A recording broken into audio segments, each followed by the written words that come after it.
discussion, the second panel is going to be a bit more focused on the nuances of model risk and the evolution of model risk within an Indian context and specifically from a banking perspective. So, Prithvi, over to you. Yeah, hello everyone. I would like to first of all welcome all the esteemed guests who are part of this panel discussion. Welcome. And I'll just set the context, right? In businesses, we a lot of time talk about first mover advantage. But when it comes to risk, I think though like India is like one of the pioneer in banking technology, right? But I feel Indian banks and financial institutions have unique advantage as a second mover. I would not say second mover, but to learn from what global banks have to face at a different point of time. And interestingly, in August 24, right, we have a regulations coming from RBI, right, which talks about principles of model risk management in credit, right? So what we will do in this session is focus a lot more on Indian context, as in how Indian banks can learn from their global counterparts. And we have light member previously discussing those areas. We'll also discuss about how they can harness technology both from tech perspective and then from AI ML perspective, right? And how their interaction with regulators are going on, and so on and so forth. And we will deal about all these questions in this panel discussion. But before we do that, I would like to ask my elite guests, right, how they are preparing it from MRM perspective for year 2025, right? I would like to hear their opinion. Maybe Shravan, you can start, and then we can go ahead with the other members. So thank you so much, Prithvi. Good evening, all. I think before we begin, I was just looking at my photo. This is a 2007 LinkedIn photograph. I absolutely do not look like what it is. Possibly we could have used AI to, make it a little more resonating with the way I look today. I would say we are making you younger. All right, jokes apart. See, we are definitely in a very, very interesting time. Okay, if I had to be a little sarcastic, I would have used turbulent times, whichever way you want to look at it. The fact of the matter is that models are a reality in India. Okay, take any bank. Private sector banks definitely are using models. They were using models, let's say 5, 7, 8 years back also. If I'm not mistaken, and I'm just quoting information from my own market sources. The first set of recruitment that, let's say, an HDFC bank did for model build and model development, and possibly ISI Kolkata was the go-to institution. That was, I think, 2006, 7, 8.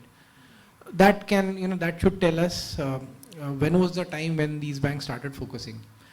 But then the change has been in the last, and then we had certain slew of regulations. For example, post 2010, specifically 2012 was the year when I think the IRB guidelines were issued.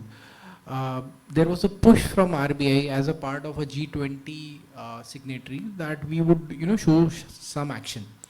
Many banks tried for an FIRB/AIRB approach, which is where the first set of investments into a model build and a model val capability came to fore, right? Okay, how many banks got it, did not get it, that's a different discussion. But the point is there was some investment that happened. Therefore, the public sector banks also are now, prepping up to the idea of the fact that there are models. Where things are very different, which possibly may not be the case from a global banking setup, though, I can imagine all the discussion that we've had in the previous sessions has been with the top-notch banks that we all know. The smaller banks, in different parts of the globe may still be reeling with the same set of challenges. But here also, the size, scale and the maturity across different institutions is not uniform. Coming to, let's say, for example, if you ask me what are my priorities as head of model risk, I have two priorities, and the second one actually feeding into the first one. First one very clearly is expanding the breadth and depth of my validation. Now I'll elaborate. So what I mean by this is, first and foremost, the number of models and the type of models that are actually getting into my inventory, that is bound to increase. Why? The business is in expanding mode. We are launching new products. We are launching new segments. We are getting into new partnerships. I'm sure anybody who's following what is happening in India, partnerships are the game, to enter into as far as retail lending is concerned, right? Partnerships pose a lot of challenge, on a model validation side, and a regulator also is kind of ultra interested in how banks are looking at partnerships. So that is there. Plus, in general, there is an expansion of inventory. Why? Because whenever I do an inventory expansion exercise, I reach out to different business heads, support heads, and I kind of define, or I lay out the definition of this is what is a model, this is how, this is as per our policy, this is how the regulator is looking at it, this is, this is the guidance from our executive management, and therefore we need to expand the inventory. So that process also is a continuous process. Secondly, as we have seen, while still there is, let's say, a balance between usage of traditional techniques, new age techniques are definitely there, with us, which also means that the depth of the validation, the way you are kind of looking at validating a traditional model, now that understanding has to be modified to, let's say, look at a ML/AI model. And therefore, and the third part is that in any case, the business around us is kind of changing, right? So you have to be able to respond to the changing economic environment around us, right? Now, how do you do that? So how do you expand the breadth and depth of validation, or what, let's say, what will be required as a prerequisite to be able to kind of, justify the first priority? As a model risk manager, I need to be able to build skill set, be able to build scale, be agile, and therefore be resilient. I think resilience is the most important word. At the end of the day, now again, and I would pick up certain parts of the discussion that happened in the previous session, but very, very important, right? So and by the way, this is a discussion that has happened in the draft circular also. For example, in a theoretically ideal world, a model should be completely scalable, flexible, and should stand the test of the time. Who will not agree? Everybody will agree. But the fact is that the day and age that we are in, models are failing. Okay. Now, whether they are failing because the statistician did not do a good job or he did not understand his basics, whether the person who wrote the code, did a basic mistake, whether the data that went in had critical missing values or outliers which were not checked, or whether because the reality suddenly changed. Each of these four could actually manifest themselves, and therefore the model can change, right? So my point is that we need to be able to first and foremost be proactive. I think, and Aegis mentioned about this, I completely agree. Should it be a completely backward looking exercise? It will be a backward looking exercise, but the point is, if it only limits itself to being a backward looking exercise and therefore telling, here are the red, amber, greens, and thank you very much, and red, amber, green, and now you do whatever you have to, that's not going to help anybody. It has to be proactive, which means that using, let's say, the same set of techniques or certain modifications to the technique, and therefore being able to highlight the risks well before they've completely manifested. So for example, if a red model is not fit for use by definition, and it's completely, let's say, blown up, there would be an amber grade which will tell heightened risk. You should be able to highlight a model as amber and therefore chart out a path that we see that it is amber. Under ABC situations, we see that it will deteriorate further in the next 2 quarters, and therefore the action has to be taken now. The action could be a recalibration, the action could be a redevelopment, the action also would be a compensatory control at the policies and who are the model owners, so to say, right? So those kind of things. Alongside that, there has to be a skill set development. See, I think all of us have spoken about how powerful these technologies are. The fact of the matter is that there is no dearth of talent available in India. However, we are talking about Indian banking setup, right? We're talking about traditional bankers, the people who we deal with, okay, my counterparts are model developers, right? But my counterparts also are policy people, my counterparts also are business people. For them, you start talking statistics, by the way, Genie is a term which now, almost everybody understands. My group executive also understands, right? But the fact is that there are a lot of other things, and then, there are certain very basic questions which are completely devoid of statistics in terms of why the model is not performing, okay? I'll give you an example. I'll not quote the model, but so a model, there were two models, okay, very, very similar looking, built on population A, population B. What was the fundamental difference? The fundamental difference was, this was a relatively low ticket size product, that was a relatively high ticket size product, otherwise very, very similar. Obviously the model was, the models have a lot of features which are common, but the model is not the same. There are two different equations, there are two different algos. Now somebody in their right frame of mind decided to score a particular customer on model X and model Y, and then they're saying we're getting completely different pieces of result. Now I said, yeah, that's true. But then when I started to explain, see, at the ground level, to a person who's kind of underwriting and a person who's selling, it becomes slightly, you have to answer it in the manner in which they will understand, right? Yes, you can't use statistics there, and you can't say that, the sample was different and this was different and that was different and the feature set is different, so on and so forth, right?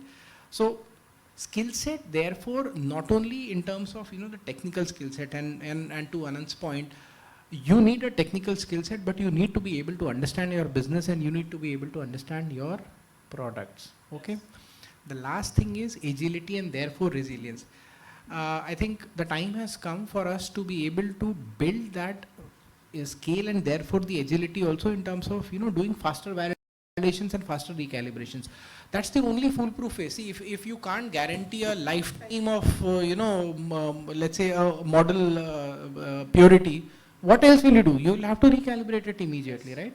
So therefore, summing up, to be able to provide the breadth and depth of validation and building the enablers so that I service my first goal. That's my priority. Thanks. I would like to hear from CSB perspective, right? What are their priorities for 2025? And obviously, we'll deal in depth of what point, Shravan has raised, but like to understand that point. Yeah, so good evening to you all. I am a model risk here because I am a person who uses the results coming out from the model. So I don't. You will be the best critique of everything. I don't create models. I don't monitor. I don't regulate. So as a head of treasury and as a trader for raises, I have used all my life the results that machines throw up. But coming back to how the regulation is looking here, and so our first brush in India was when the value at risk was getting implemented. That's when we, or personally I or my previous bank, came to know what is model, how you manage lambdas, and how do you, all those things. So that's when, in Indian perspective, so we have been through that. And as of now, as we stand today, I can certainly say that the modeling and the parameters and the regulation is at par with global standards. Because from the regulator perspective, from a bank side, I can quickly say that when they come and see, they also see how my NOOP is getting calculated. That's a very small component of the whole treasury function, but when regulator comes in, he sees all the components that are going into a calculation of NOOP. He goes through every parameter, every curve that has been included, every assumption that has been made. Someone mentioned LCR, which is a big headache for us as banks, because there are so many components, and each components, like someone talked about dependencies. So everything, from different departments, all these components are coming. And to have a model, or say a group of models which can collaborate and then produce a result, is really difficult. And then you are coming to the governance part where, you have internal audit, external audit, and then you have model compliance. It cannot fail for so many times and things like that. So it's becoming a bit of a problem for business or say users for us, like from the bank side. But I think compliance and model and risk team are at work. And we are at par in India, but it's a challenge. Thank you. Thanks. Sumit, I'd like to understand your points on how your guys are preparing for 2025. Yeah, I'll quickly come to the priorities for 2025, but before that, I just want to touch a very interesting point here which Alok mentioned. So I agree that as far as the RBI guidelines and as far as the norms which we have right now, they are on par with the global standards. Point number one. Point number two is that the thing which we are probably late is the rigor of the implementation of those policies, right? But I think the way RBI postures itself is like, look, we are late to the party, but we'll start our party from the point where we are right now, right? And that is an interesting way to approach, so that we are basically on par right from the word go, right? That's point number one. Now, just before I go into the priorities, I also want to mention one more point is that, having served over the last 19 plus years in various MNCs and validating models across pretty much every regulatory landscape, with the possible exception of CB to some extent, I can still say that there are inertias built in those banks as well, and there are inertias in Indian landscape as well, right? So there are legacy systems in those banks as well. So very simple example is that when we started our career, right, technology-wise, SAS was the major technology for developing models. Even we used it to replicate models and so on and so forth. Even right now, SPSS, right? Even right now, if you see where American banks are, if you see where European banks are, I can still say around 60 to 70% of inventory right now is still SAS based, right? So my point is, but what we have done good as Indian banks is that we have not used SAS as our mother technology right now. We are starting from Python. We already started from Python. So 90% or 80 to 90% of our inventory right now is on Python, right? Yes. So that is a significant, that is kind of, advantages for us, right? So we are not using legacy technologies. Major chunk of our inventory is in Python, right? Number one. Secondly, if I look at my inventory, right, in IndusInd Bank, I see that a major chunk of my inventory is not based on classical statistical techniques of linear regression, logistic regression. If I look at, say, just for example, various landscape, whether we talk about A score, B score, or C score, most of them are basically machine learning based. You're talking about like LG boost or XG boost. So I think that advancement is already there, and so from that perspective, we are kind of ahead of the MNC banks. That's my take, right? So it's not as if like, when we joined the party, we are completely late. It's something like, we already have some advantage over MNC banks. That's point number one. Point number two, if I talk about my priorities, and I joined this bank 6 months back, okay? If I talk about my priorities, first thing is, what Shravaj said, I think I also echo the same, that, I am right now in the process of enhancing my inventory coverage. So I make it a point to have regular connects with various business heads, irrespective of where they sit in the risk landscape, whether they are market risk guy or the credit risk guy or liquidity risk guy, that, hey, you know what, look at things. Everything cannot be run by simple business strategies or judgmental means. You need to have some models, whether you are anticipating or whether you are thinking from the perspective of developing certain models or not, right? So right now we are expanding our coverage. That's the first priority, right? So this is obviously the first priority for me. Second, when I see the current validation in practice in my firm right now, I see that certain model validation artifacts need enhancements, right? So if I look at the reports, the model validation reports which are actually being churned out right now, vis-a-vis what I have validated in the past, in the kind of, if you want to be on par with what we have, let's say, MNC banks have, certain sections need to be beefed up. So for example, none of the validation reports I've seen has model implementation section, right? As a validator, it is not just my responsibility to just put red, amber, green signal and say, okay, model is passed, and now a model developer go and implement the model. What about the implementation section? That also needs to be baked in.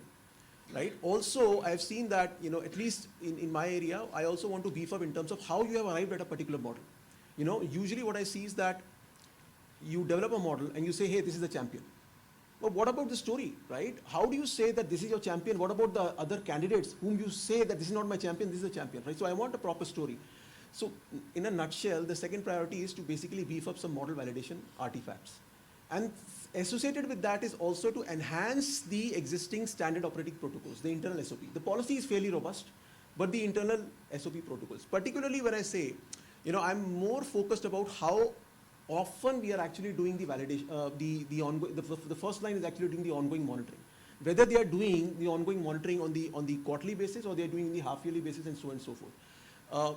I think as validators, it is our duty to actually course correct if they are actually not doing it, which is where we have spotted in certain cases. In some of the cases, we have seen that business suddenly gets worried if the model becomes inactive and they say, it's going to impact my business, going to impact my business. But our take is that, it is not uncommon for models to be inactive, right? You can have certain durations where your model will go berserk and it is not active. You should have some compensating controls in place. It is your responsibility as a first line to preempt the development of compensating controls along with the models, right? And submit even those compensating controls in your document so that we can opine on them as well. So these are the basic things which I am looking forward to as my priorities. Third priority would be, maybe a distant would be, not so much distant in the future, but is to have an automated inventory management system, which I'm very much used to when, right now Indian banks, and I think I was just talking to Shravan just some time back, I think we maintain inventory in Excel right now. That is a situation we have seen for a lot of banks, especially on the Middle East side as well. Yes. Correct. And I think August was, meeting HDFC guys. August, I think you would have actually seen that even HDFC, with an inventory size of nearly 800 models, they still are Excel, maintaining it on Excel. They don't have a proper formulated inventory solution. Yep. It's really interesting, right? Like, especially I saw a smile on Agu's face when you talked about most of your model are in Python, because he himself is a great Python fan. I don't want to name and talk about other vendors, but yeah. So Agus, I think, I know you don't want to be in a listening mode, but what do you think how Indian banks can learn from the global experience, how they can evolve much faster and much robustly, especially when it comes to MRM process, right? What is your take on that? Well, I think the advantage of doesn't have to start from scratch when you don't have any reference, right? So you have reference that you can pick and choose what would be suitable and appropriate for your practice and for your regulator here. So I think that's the luxury that all of you have, then you should take advantage of that. You mentioned in terms of the practice of machine learning and all those things. The US was very skittish at the beginning because of the regulator are very, very hawkish on machine learning. That's why I was working on inherently interpretable machine learning, how to test it thoroughly and all of those. So a lot of development that we invested on that we can make it, you can adopt it very quickly, what would be suitable, right? So I was working with Solytics on putting our PyML. So some of you know PyML. We created the more powerful version of that. It's called Modiva. That will be that's very, very powerful as a model benchmark, inherent interpret model, and very, very rigorous testing. So taking taking advantage of what's suitable, what can we adopt, adjust it with the regulatory requirement, and I think is to the proactive side from the bank is so important. I can share from my side because I was among the very proactive, working on pushing the practice and working with regulator very closely. So you influence them because your regulator are relatively new.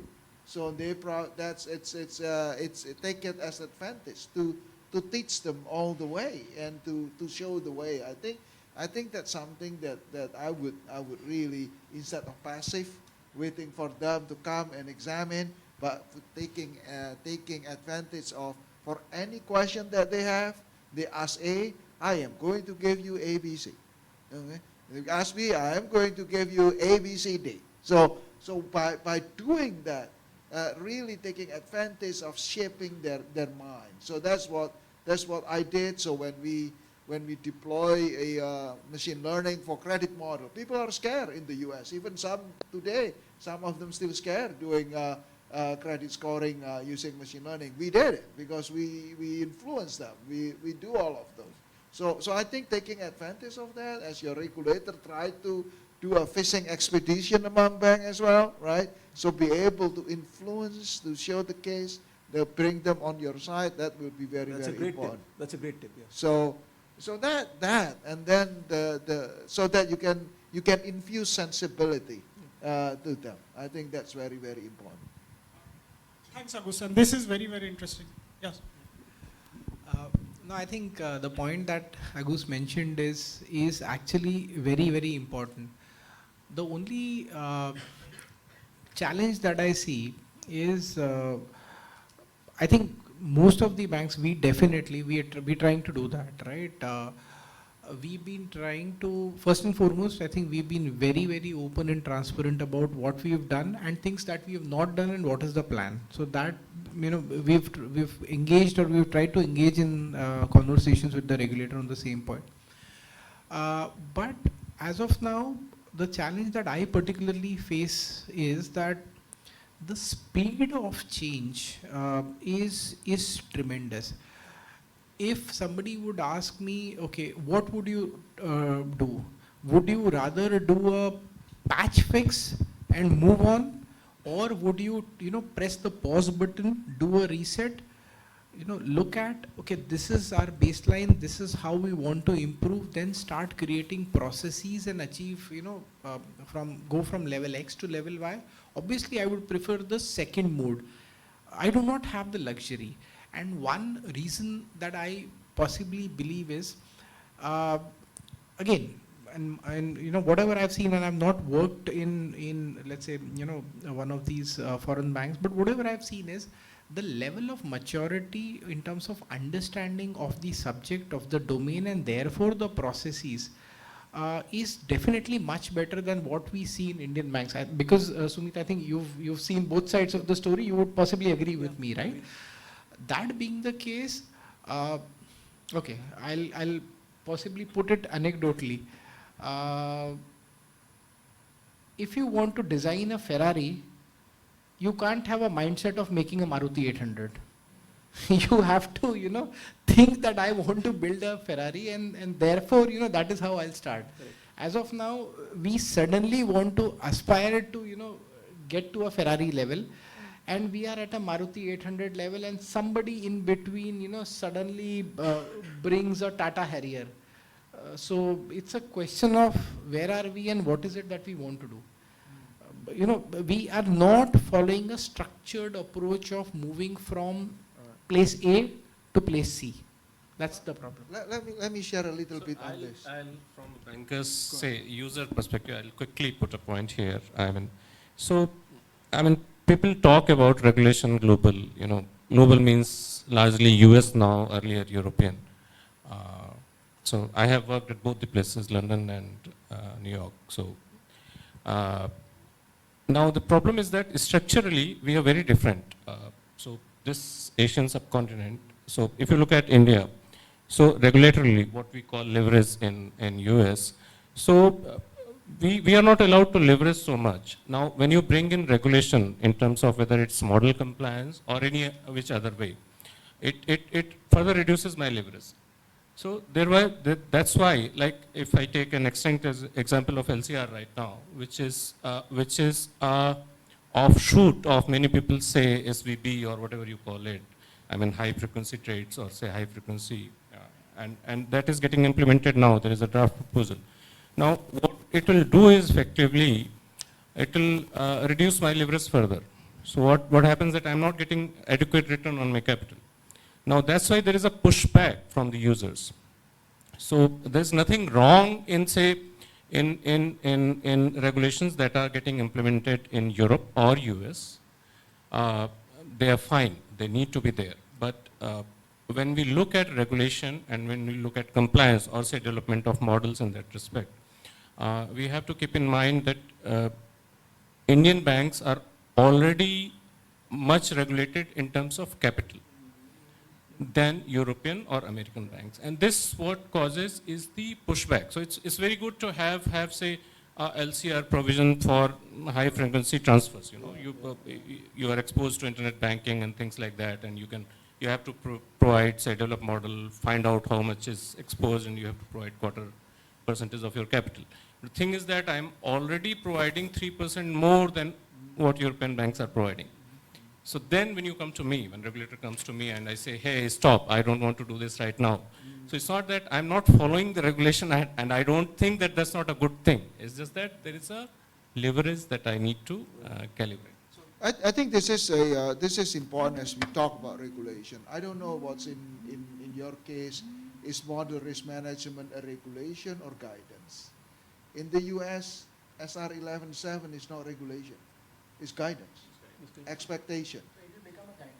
If it's guidance, that's not law. It's not regulation. Yeah. Then it's really for you to define the best practice, right? It's expectation. It's best practice. It's not regulation. Sorry, I wanted to say it will become a regulation. Become regulation. It's a draft circular, it will become a regulation. Okay. If it's become regulation, then become compliance exercise, right? You have to meet. The US is not regulation, by the way. Yeah, but August, even we talk about SR 11.7, you know it's not regulation, but you still have to, you can't deviate too much, right? Right. You still have to But, do it. but you can define the best practice. It's on you, because that's the principle base. It's different from LCR. You have a cap limit, right? This one is an expectation, so you can define what the best practice should look like, and you can shape it, okay? So that's what, because it's high-level principle expectation from regulation. So I think that's very, very important differentiation, because then it's not a compliance exercise, but really practice exercise that you have to do. Yes, regulator will compare you with other, and that's coming, but that's what the advantage of being close to the regulator, very forward-looking and lead the way. I'll give you an example. How do we lead the way? I don't know if this is the practice here. In Wells Fargo, research team on model is in MRM. So the MRM can lead the way. What is the best practice of techniques? Because model validation can use it before the model developer can use. So they are very comfortable. So having a advanced development and practice in MRM is a very, very important, because then you will become center of excellence for the company. Lead the way. Lead the way and not becoming a blocker. If the line of business want to do a Gen AI, go to Gen AI, because we know how to test it. We know how to develop it. So I think that mindset is very, very important. I spoke about in terms of people development, talking about attracting talent. It's the most fun in model validation, because it's a quasi-research function. You build model to test model, and you don't have to maintain model. Alok has all the painful stuff, okay? He has to monitor model. He has to productionalize the model. Model development is not fun. Model user is not fun, okay? So the model validation, we build model for fun, we test it, and move on. Okay, so I think that keep that one in mind to attract talent, development, and also able to create a halo effect to the regulator that we are thought leader, we are leading the way. Leave me alone. Interesting. Just one point on what Agus mentioned. See, RBI has, and historically, this is not only for this model circular. First and foremost, given that this is a draft circular, the moment this draft guidelines, basically the guidelines in terms of the journey, draft guidelines were published in August. Between September to December, the opinions across the Indian banking industry were sought on the circular, and possibly RBI would, I don't know, anybody's guess, but I'm reasonably sure in this coming financial year, final set of guidelines will come in. The moment, in fact, forget about final set of guidelines. Right now, as we speak, the fact that draft guidelines have been issued, our compliance is looking at it like this. Okay. If you say that, by the way, this is a draft guidance, it will not cut ice with them. Forget about the fact that this is a principle-based guidance and not really a mandatory compliance. Sorry, all that is all gibberish and bullshit. They absolutely won't. And see, the other reason is, in fact, I'll credit RBI for this. If you look at the history of all financial failures that have happened, I think India has been by and large protected. RBI has been very, very skeptical. They've been very conservative in terms of, let's say allowing degree of flexibility. They've generally been very controlling, which is why Indian financial sector has been able to kind of, work its way out of the crisis, right? When global financial crisis also happened, India was reasonably secure, right? Yes. So that is what has happened. And the entire SREP, the supervisory review and evaluation process, according to me, is very robust. Despite the fact that I know, some of my friends and colleagues may just say that, hello, in India you don't see RBI levying penalties. Yes, they don't, right? But forget about going to a state of a penalty. The fact that there is an observation written, trust me, the amount of time that me and my team do in doing our work, we Right. spend 3x in justifying Right. our work. I would- My colleagues are sitting and they're laughing. I would approach it this way. Yeah? This is what I did and then feel free to disagree. When SR 11.7 coming, the expectation are very strong. At that time, it has all the stick, because if you don't follow, you're going to fail CCAR, and there's a lot of consequences on that. But we are taking advantage of, okay, this is the opportunity, you get the spotlight in the regulator. Let's use it to do the right thing. Get the funding from the company, spending money, to build the right infrastructure, the right organization, the right cadence, the right process, and all of those. I would really capitalize it to build that discipline, so that with ultimate goal of the risk culture. So the ALOC is deep ingrained on understanding, monitoring his model, understanding how the model will be wrong, right? And how to anticipate, how to manage. I would use that. They get advantage, because hey, regulator will see that you're going to get funding. The board director will approve the funding, right? And use it to do the right thing. Thank you so much. I wish, the senior management is really listening to you. Funding is a challenge, but yeah, on a risk culture, see the yes. shine in everybody's eyes. The treasurer may disagree. Okay? We love the models because ultimately we can blame it on it. So what do we do? The model said so. But I think just for the benefit here, I think, Shravan, although they issue observations, but what is MRA and what is MRIA Yes. globally is risk mitigation plan, which RBI issues to the bank, Indian bank. So when I joined, I was told that there is already an RMP in place, go fix it. So, and then when I had not heard that jargon. They said, this is risk mitigation plan. I looked into it. I said, this is MRA. Take advantage of that, honestly. When I arrived at Wells Fargo, I have 5 MRAs and board memorandum, which is MRA to the board on model risk. So I took advantage. We built it. We built the best in class. Yep. Yeah. No, I think, okay. Because when that one is closed, you get no funding anymore. Completely agree. In fact, this is exactly what, my supervisor told me. He said, why do you think you're getting to expand the team? I said, because that is the need of the hour. He said, who defines the need of the hour? It is the RBI who is defining the need of the hour for you. So that's correct. See, obviously, one way is to, keep on fretting over the fact that there are observations, but I think we look at it as an opportunity. Correct. The only thing I'm saying is, there has to be a little bit of a structured approach rather than a knee-jerk reaction. That is the only thing, that is the only difference in terms of, so I think whatever is happening for good. Trust me, 5 years down the line, we would possibly have beautiful and very robust and mature model risk management practices. Journey is going to be bumpy. I don't think any one of us is going to disagree with that. Quite bumpy. And to your point, Tejas, given the fact that RBI has been conservative and RBI rarely does a very specific guidance or, the regulation, most of the times, most of the circulars are at a principle level. It is left to the banks to actually spell out the principle. Right.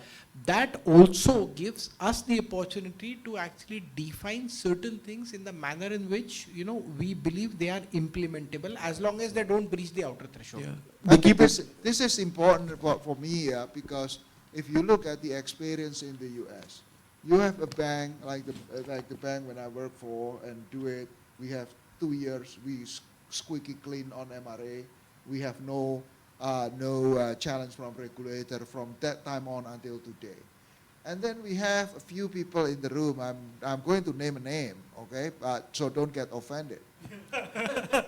Deutsche, 10 years, 12 years. They're still the punching bag of regulator on MRM. Yeah? So what do you want to be? Do you want to be a punching bag for 10 years? Or let's get the monkey off our back. And this is my advice. Because model risk, unlike operational risk or compliance, is very bounded. You can solve it. You can fix it. And done. Operational risk is complicated to solve. So don't drag it on like operational risk for 10 years because it's going to be very painful 10 years. So don't be Deutsche on the model risk management, okay?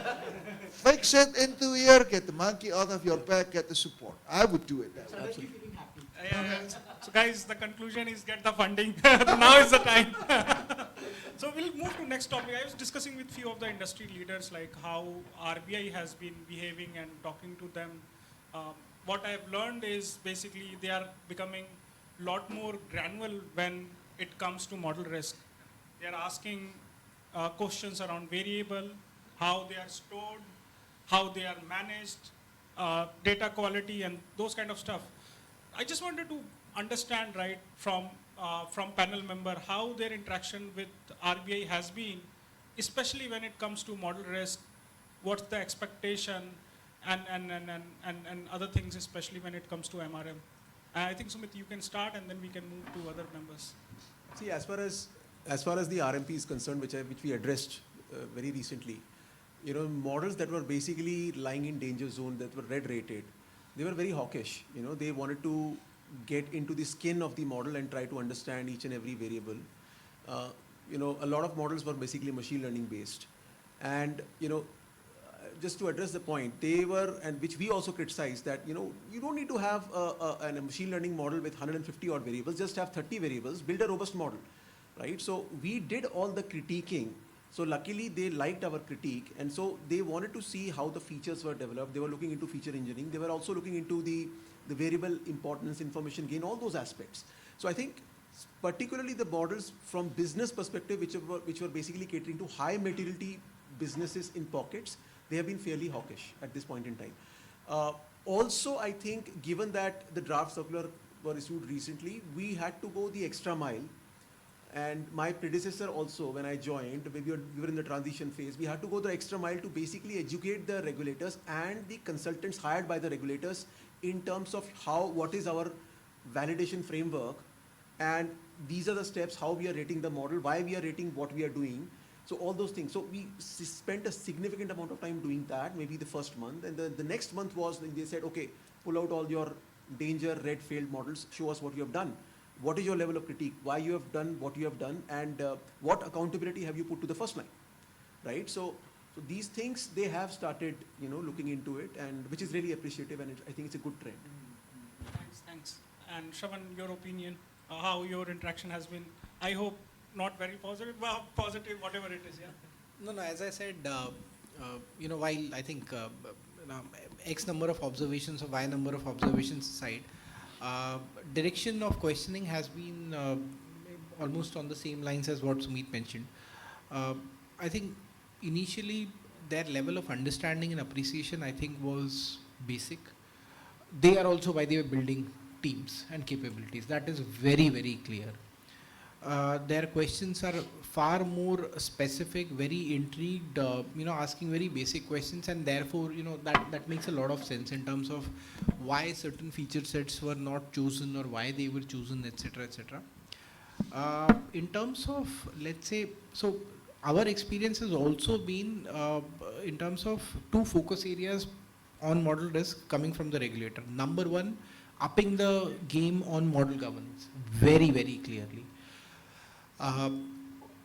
So areas such as how are you maintaining your inventory, and that does not only mean the tool, but in terms of, let's say, the information that you're capturing in the inventory, is it making sense or not?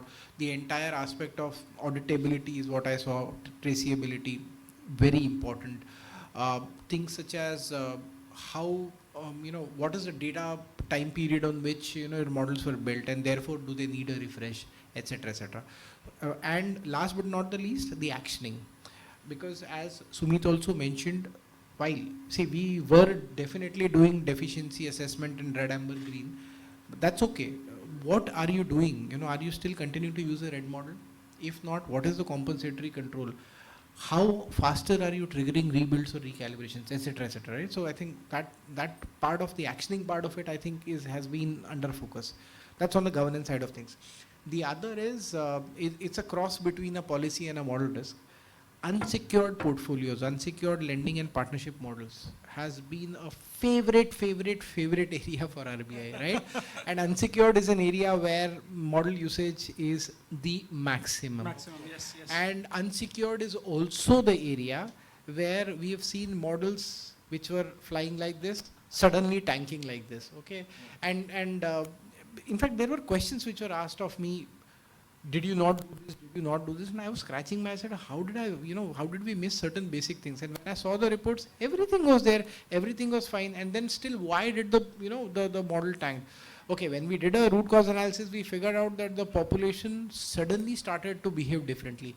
Now again, and to Aegis's point, we should have done a failure kind of an analysis. If this were to happen, the model will fail, which obviously we didn't do. So the fact is, unsecured, the entire suite of models on the unsecured lending is of supreme interest and importance to the regulator right now. Yeah. But that's the fun part also, though. The unsecured lending is the most fun. Yeah. I think, Agus, it has touched upon one of the favorite topic which we were discussing yesterday, model robustness, feature engineering. I think we'd like to hear your viewpoints on how ecosystem and model robustness, how we can have a very effective system and ecosystem around that. This has been my pet peeve, so I'm going to indulge myself on this one here. So, and by the way, before I do that, despite all the credit problem and all those things, bank will not crumble because of credit. Bank will crumble because of liquidity. So Alok's problem, okay? So the biggest model risk will be in Alok's area, okay? So, right, Alok, yeah?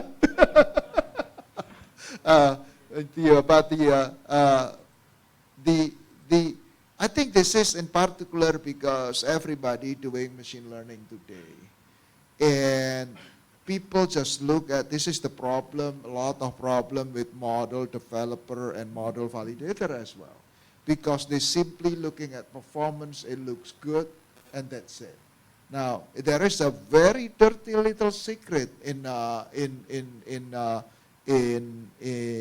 machine learning by nature, because the model is overly parameterized. So how many in the room that has seen logistic regression with 10,000 data point, but using 10,000 variable, but using 10,000 data point, but using 20,000 variable? How many in the room have done it? Yeah? So let me say this one. Let me say this. And everybody do gradient boosting machine. Okay? Yeah, everybody, very popular, right? Yeah? Gradient boosting machine. Let's look at 3 depth 7. 3 depth 7 is 2 to the 7, 128. So you convert original variable into 128 one-hot encoding. And you boost it 1,000 times. So suddenly you're doing 128,000 one-hot encoded variable. This is talking about regression with 128,000 variable. People with right mind will never do it, right? But we do it with XGBoost all day long. Yeah? So clearly with model, it will be overfit. Clearly. So how do we, when model is overfit, when you test it with sample data randomly split, it looks so good because coming from the same distribution. But when you inject noise a little bit or data shift a little bit, the model crumble. So it's very, very common. Oh, the model looks so good. Deploy it and then boom, it's worse than linear regression. That is very, very common. Okay? But this is the type of thinking and skill that we need to really upscale our model developer through model validation, showing the ways that this is how to test robustness, this is how to test reliability, This is how to test, understand how the model will perform under distribution shift. So I was, this is personal things, because I cannot stand up all that, and I keep talking about it. At the end, I say, okay, screw it. I am going to release, I'm going to put the, and when I was at Wells Fargo, put the tool out there. So those we put IML, we do teaching many various banks to really understand the approach of this. Now we put it in Modiva, in Solytics tool, which is a lot more powerful than PyML. But the point is, try to, in the new world, we use a sophisticated technique. We have to really upskill ourselves to learn the more sophisticated techniques. And I think we, in the previous panel, talked about snake oil of AI. And people talk about XAI is a snake oil of AI. Okay? Explainable AI is snake oil of AI. Because we pretend we can explain it. We use other tool to explain it. So I could not stand that. So we built inherently interpretable model. Yes, it's XGBoost. Yes, it's neural network. Not only XGBoost, we have mixture of expert XGBoost, but still inherently interpretable as machine learning. So user like Alok can see it. Yeah, this model makes sense. Or this model doesn't make sense. Not only just produce prediction. So I think that kind of thing that I really something that you can latch on, because the development is already available. What can we do? And I'm happy to help. Basically, if you, next time we'll do a free workshop on this to help on this one. Yeah, but I think you guys are doing a lot of advanced stuff. Now let's do it right? Let's do it better. I think that's the excitement. I think. How we are doing on time? A little delayed, but we can wrap up the discussion. I think we should have a conclusive thought, right? I'll start with Alok, if you can conclude, especially on the So, I mean, whatever we users say on model or modeling, I mean, you guys are expert, but we believe that future is modeling. So, because of the simple reason that interdependencies, like when I look at, say, like he talked about liquidity, and we see LM management basically from the treasury head perspective role. So interdependencies are growing so much that you cannot rely on individual, say, linear models. You cannot rely on individual decisions. So you have to take so much input from all around you to decide, or say, decide on any particular thing that you have to model it.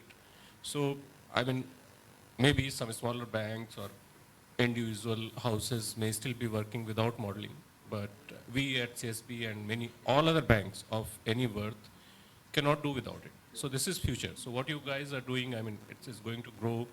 It's going to become a part of our life in many incisive ways, I would say, because nobody likes, we get a report, like we traders get a report in the morning, or, risk department saying that, you are there in this amber or red area, and we say what to do.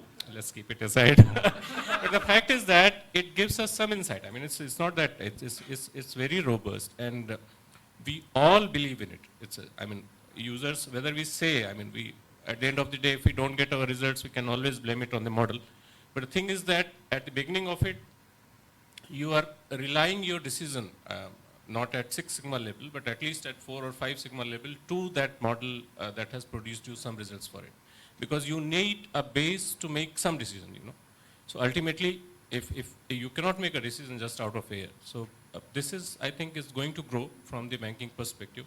This is going to become very integral part of the industry, and most of the decision making will come out of it. So I'll conclude basically with that. Thanks. Sumit, any conclusion?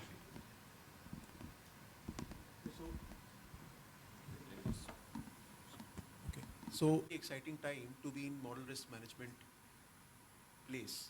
Anybody aspiring to be a good model risk management professional, I think this is never better time than right now, because I think we are talking all about convergence, right? So, and we are converging globally, right? So, one of the best times and very exciting time. Number one. Number two, the advent of the generative AI based embedded systems. I think there were talks about the data security. You're talking about compliance and consumer protection. European Union AI Act. I think if I see in the long term, eventually it will not be a thing where generative AI, that's my hypothesis, and I'll be glad if I'm proven wrong. In the long term, I don't think generative AI is going to, completely eliminate human intervention. There's going to be a fine balance. The banks and financial institutes have to work on, optimizing in terms of where they see a good mix in terms of what generative AI can add value to, and where they actually need human intervention or human, because these are self-supervised systems, but where they need human intervention as well, right? So that is something which banks need to navigate. And I think, obviously there are challenges because we have inertia built in, and there are legacy systems, and then there are newer systems that are coming into the picture, and we're trying to merge and integrate. But I think never better to basically move forward with that philosophy. So I think one of the best things. So Yes, exciting time, and I also agree as a technologist, right? Machine intelligence will go hand in hand with human intelligence, and that's a way forward. Shravan? I think if models and model development is a present or historically has been there, model risk is definitely the future. Whenever I interview, okay, obviously I kind of look at people who've done development and therefore want to come to model risk per se. Validation is still looked at as a audit activity, or you guys find faults with the models. But I think that perspective is going to change. We are definitely in for very exciting times. We are ready to take off. Therefore, please, everybody, tighten your seat belts. It's going to be a woof kind of a ride. And I think there has to be lots of common sense as we kind of move on the road ahead. There would be challenges, but I think the only thing that will help save us is commonsensical approach in terms of the journey forward. Thanks.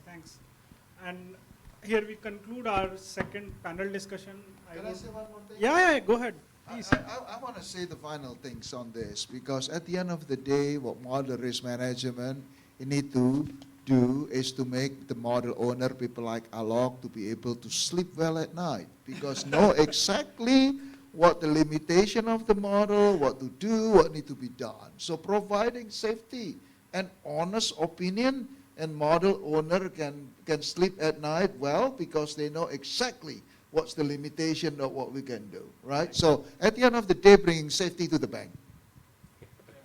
Thanks. We conclude our second panel discussion, but I'd like to thank everybody, our elite panel member, all the audience. This was the second and last session to be part of this unique forum of MRM. I think this was done for first time in India, right? But what we'll make sure that risk and model risk is the DNA of Solytics. We'll keep having these kind of forums where we as an innovator would like to not only collaborate, but learn from each other. Thank you everyone. Thank you panel members. It was a great day, and I'm looking forward to this exciting time. Thank you. Thank you. Thank you so much. Thank you, everyone. And Priti, thank you so much for